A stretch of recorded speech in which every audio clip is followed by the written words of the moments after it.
So in the vein of experimenting, I got a pretty nice idea from Josh Foreman to just do, shots of work sped up and then just do a quick voiceover. Although this is my third time trying the voiceover, but I'm going to do this as a sort of a one take and not edit it. So if I stumble, forgive me. So this is the mixture that I'm using to coat the armature of the tree. This mixture, as well as the techniques of creating the armature, come from a book by Gorden Gravett.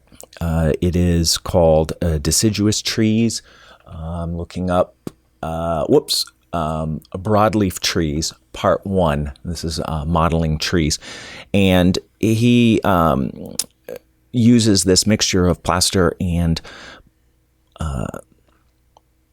glue and tempera paint to create the mixture to coat the tree. It's a really versatile mixture in the sense that you can mix it into different consistencies, so you can work with it in a variety of ways. And I have been using, I think, too thin of a mixture, and you'll see later on I start working up to a thicker mixture. But it is my sort of first tree that I have started. I have done a couple smaller ones actually after I started this one, but this tree's quite large, as you can see, and so it has really been the learning experience.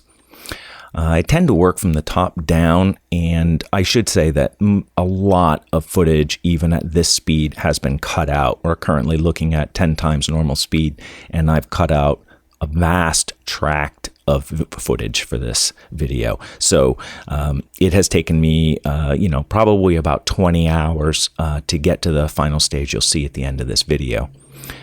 So here you can see I'm using a clay shaper, and I'm applying a much thicker layer to try to bulk out that broken branch / kind of stumpy area, which had a lot of odd wire stuff going on, and because I'm expecting to carve it a little bit at the end, I also wanted to give it a slightly larger thickness of the material, so I have room to carve without running into the wires that are underneath.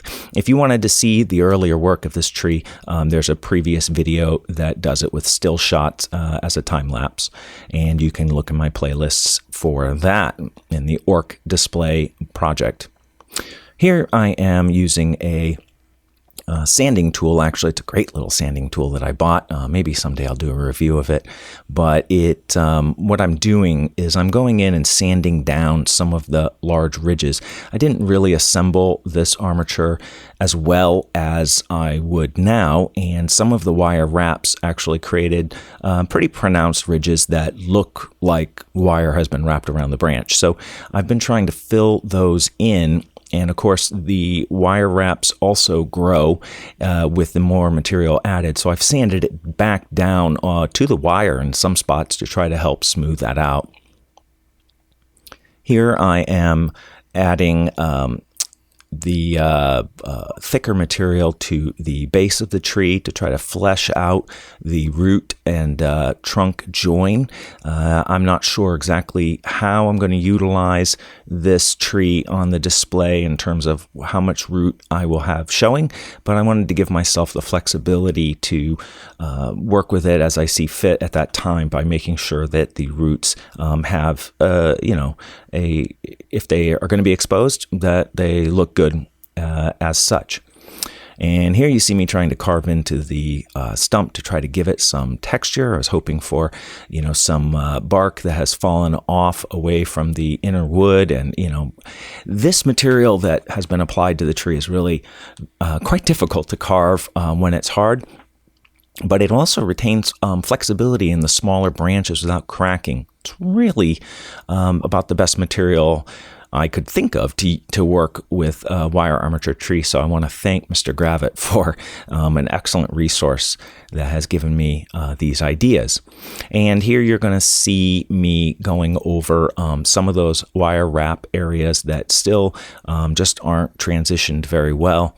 And I should say that for this entire project, I have probably put on, 10 coats, maybe more of the material, and probably spent about 20 hours maybe on the armature itself. And if you buy Mr. Gravett's work, you'll see that this is not a wildly extended amount of time on the tree. I typically try to work down from the top to the bottom and keep a wet edge as I go. It keeps smoothing the transition between, areas as I work a lot easier. But at this point in the stage of this, I'm actually just trying to hunt out the small areas that just really need fixing. If you like this video and you want to see more of it, we want to see more like it, I should say. Feel free to subscribe to the channel if you like it. Hit the like button down below. And if you're interested in supporting this channel and supporting me as an artist, you can always visit Patreon and you can make a small monthly pledge there, and it's a really big help and it's super appreciated. So hope you enjoyed this format, and I will see if I can put out more like it in the future.